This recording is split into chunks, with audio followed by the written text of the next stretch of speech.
नमस्कार मित्रों, आज हम जानेंगे भारत के संविधान की वह कहानी जो 1947 से नहीं बल्कि 16वीं शताब्दी से शुरू होती है। यह कहानी चार्टर, अधिनियमों और कानूनों की, जिन्होंने धीरे धीरे भारत की प्रशासनिक और संवैधानिक नींव रखी।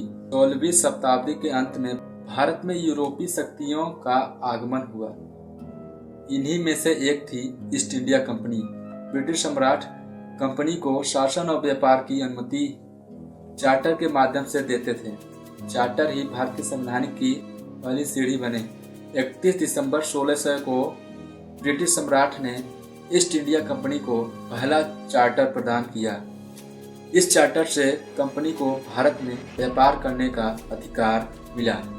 यहीं से भारत में अंग्रेजी शासन की कानून शुरुआत हुई। 1726 के चार्टर ने भारत में पहली बार न्यायिक व्यवस्था की नींव रखी। बम्बई, मद्रास और कलकत्ता में मेयर न्यायालय स्थापित किए गए। यह भारत में पश्चिम न्याय प्रणाली का पहला संगठित रूप था।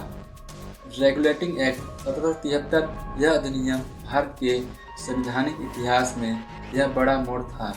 इस अधिनियम के अंतर्गत बंगाल के गवर्नर को गवर्नर जनरल बनाया गया। कलकत्ता में उच्च न्यायालय की स्थापना हुई। कंपनी पहली बार ब्रिटिश संसद के नियंत्रण में आई। यह पहला प्रयास था कंपनी के शासन को नियंत्रित करने का। ईस्ट इंडिया एक्ट 1784, इस अधिनियम ने भारत के प्रशासन को दो भागों में बांट दिया।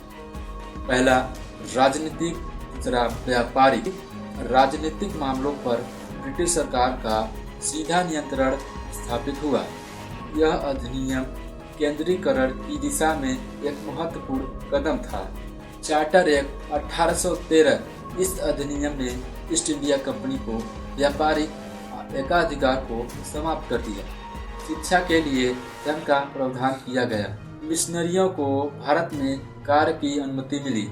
भारत में सामाजिक और शैक्षणिक परिवर्तन की शुरुआत थी। चार्टर एक्ट 1833, यह अधिनियम कंपनी के शासन का एक निर्णायक मोड़ था। इसके अंतर्गत कंपनी का व्यापार पूरी तरह समाप्त हुआ। गवर्नर जनरल को भारत का गवर्नर जनरल बनाया गया। केंद्रीय कानून व्यवस्था स्थापित हुई। यह भारत में एकीकृत प्रशासन की शुरुआत थी। 1853 का चार्टर एक्ट संवैधानिक विकास की अंतिम कड़ी था। इसके अंतर्गत विधायी और कार्यपालिका कार्यों को अलग कर दिया गया। विधि निर्माण प्रक्रिया को अधिक संगठित बनाया गया। आधुनिक प्रशासन की नींव पड़ी। यहीं से अधिनियम आगे चलकर 1858 के प्रशासन परिवर्तन का आधार बना। भारत का संविधान अचानक नहीं बना। यह चार्टरों, अधिनियमों और लंबे संघर्षों का परिणाम है। 1600 से 1853 तक बने कानूनों ने भारत को संवैधानिक सोच सिखाई। इसी नींव पर आगे चलकर भारत का महान संविधान बना। यदि आपको भारत के इतिहास को गहराई से समझना है तो उसके संवैधानिक विकास को जरूर जानना होगा। जय हिंद, वंदे मातरम।